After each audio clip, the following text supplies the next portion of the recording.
आज हम लोग पढ़ेंगे चतुर्भुज की विशेषता। इसके पहले वाले क्लास में हम लोग पढ़ चुके थे चतुर्भुज के चारों कोनों का योग कितना होता है, उनके बाह्य कोनों का योग कितना होता है। आज हम लोग पढ़ रहे हैं चतुर्भुज की विशेषता, यानी चतुर्भुज की क्या विशेषता है, उसकी क्या खूबी है, उसकी क्या प्रॉपर्टी है, उसकी क्या खासियत है, उसी के बारे में हम लोग पढ़ेंगे। तो चतुर्भुज क्या होता है? चतुर्भुज चार भुजाओं से घिरी हुई बंद आकृति होती है। घिरी हुई बंद आकृति यानी वो चारों ओर से क्या होगा? ढका होगा, यानी क्लोज फिगर होगा, यानी बंद आकृति होगी। और चतुर्भुज का नामकरण हम लोग क्लॉकवाइज करते हैं, नहीं तो एंटी क्लॉकवाइज करते हैं। क्लॉकवाइज बोले तो यानी घड़ी की दिशा में ऐसे घूमता है। अपना घड़ी हो गया, यहाँ पे 12 होता है, यहाँ पे 6 होता है, यहाँ पे क्या होता है? 3 होता है ना। तो घड़ी की दिशा इधर क्या हो जाएगा? तो अपना 9 हो जाएगा। तो घड़ी की जो सुई होती है ना, ऐसे घूमते रहता है, ऐसे ऐसे ऐसे ऐसे, ठीक ना। यानी हमेशा क्या होगा? ये क्लॉकवाइज घूमेगा, नहीं तो एंटी क्लॉकवाइज। यानी चतुर्भुज का नामकरण हम लोग कैसे करते हैं? क्लॉकवाइज नहीं तो एंटी क्लॉकवाइज। चतुर्भुज में कितने शीर्ष होते हैं?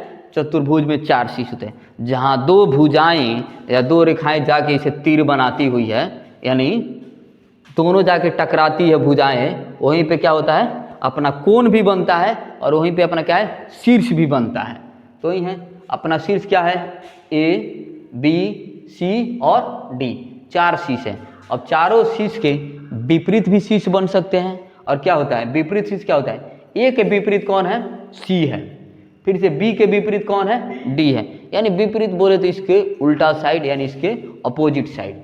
अब यहाँ देखिएगा, इसको बनाने के लिए ऐसे बहुत जन ऐसे सोच लेगा यहाँ पे कि 2 त्रिभुज करके इसे बनाया गया है। चलेगा, कोई दिक्कत नहीं, लेकिन कोशिश करना ऐसे बनाने के लिए। ऐसे बनाइए, ऐसे बनाइए, और लास्ट में क्या है अपना? ये इसको मिला दीजिए, जो भी मिलाना है फिर ऐसे मिला दीजिए। अपना ए, बी, सी, डी। कहीं दिक्कत? बनाने में तो दिक्कत नहीं होगा। इसको हम लोग बीच वाले को जो मिलाते हैं, एक शीर्ष को दूसरे शीर्ष को, यानी एक के सामने दूसरे, एक के सामने बोल रहे हैं, यानी तिरछा तिरछा सामने। एक तिरछा क्या हो जाएगा? सी, बी के तिरछा क्या हो जाएगा? डी। इसी को क्या बोलते हैं? विकर्ण बोलते हैं। वो चीज़ें मिलेगी हम लोग को। अब इसमें कितने भुजाएं होती है, यानी रेखाखंड कितने होते हैं? तो अपना रेखाखंड होता है ए से बी लिए, फिर बी से सी, सी से डी, डी से ए। यही अपना क्या हो गई? भुजाएं हो गई, यानी 4 भुजाएं। अब फिर देखिएगा विपरीत भुजाएं, यानी विपरीत भुजा भी होती है। क्या किसको बोलते हैं? चतुर्भुज की वे 2 भुजाएं जिनका कोई भी उभयनिष्ठ बिंदु न हो, विपरीत भुजा कहते हैं। उभयनिष्ठ कहने का मतलब है जो दोनों में क्या हो? कोमन भुजा हो। यानी दोनों भुजा ले रहे हैं ना, जैसे मान लो 2 जन ले रहे हैं तो उसमें पक्का हर हालत में आएगा, उसमें भी आएगा और इसमें भी आएगा, ठीक ना। उसी को उभयनिष्ठ बोलते हैं। अब आता है संलग्न भुजाएं किसको बोलते हैं? संलग्न भुजाएं चतुर्भुज की वे 2 भुजाएं जिनका एक अत्यंत बिंदु उभयनिष्ठ हो, संलग्न भुजाएं कहलाती है। जैसे एडी हो गया अपना, यहाँ दे ध्यान देना, एडी, एडी है और एडी के संलग्न क्या है? अपना ए बी है। इसमें देख रहा है अपना ए क्या आ रहा है? कोमन आ रहा है, उभयनिष्ठ आ रहा है। फिर देखिए यहाँ पे ए बी, फिर आ रहा है बी सी। इसमें कौन उभयनिष्ठ आ जा रहा है? बी आ जा रहा है। फिर यहाँ देखिए B C, B C, B C, और फिर आ जाए अपना सी डी। फिर यहाँ देखिए सी डी, सी डी, और फिर अपना क्या आ जा रहा है? डी ए या ए डी। तो यहाँ देखिए इसमें कॉमन कौन आ जा रहा है? ए आ जा रहा है। इसमें अपना कॉमन बी आ जा रहा है। इसमें कॉमन अपना सी आ जा रहा है। इसमें कॉमन अपना डी आ जा रहा है। तो उभयनिष्ठ बिंदु उसको बोलते हैं जो दोनों में शामिल हो, दोनों में कॉमन हो। जैसे एक एग्जाम्पल से समझ सकता है, मान लो आनंद का शादी हो रहा है। किसका? आनंद का शादी हो रहा है। आनंद को सब कोई जान रहा है ना। आनंद का शादी हो रहा है। अब प्रीतम इसका दोस्त है, चाहे करण इसका दोस्त है, ठीक ना। अब क्या करेगा आनंद? उसको इधर ध्यान देना, आनंद का शादी हो रहा है, अब प्रीतम इसका क्या है? दोस्त है।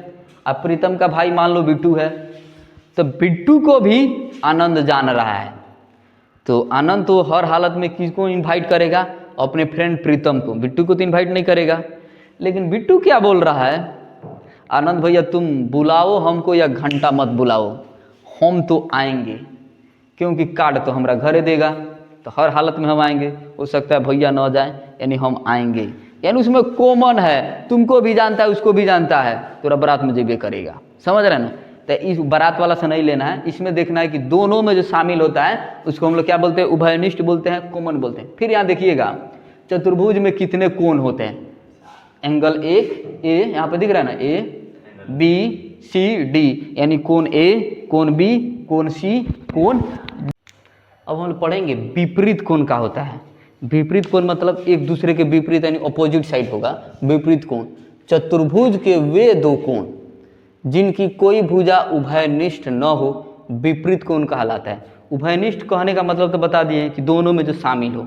विपरीत होगा यानी एक दूसरे के अपोजिट साइड होगा, यानी उल्टा होगा, उसी को विपरीत कोण कहते हैं। जैसे एंगल ए है, यहाँ पे ध्यान देना, एंगल ए का विपरीत कौन है? यहाँ पे एंगल ए है, जैसे मान लो यहाँ पे हम लोग बना ले रहे हैं, चतुर्भुज बना ले रहे हैं, ठीक ना।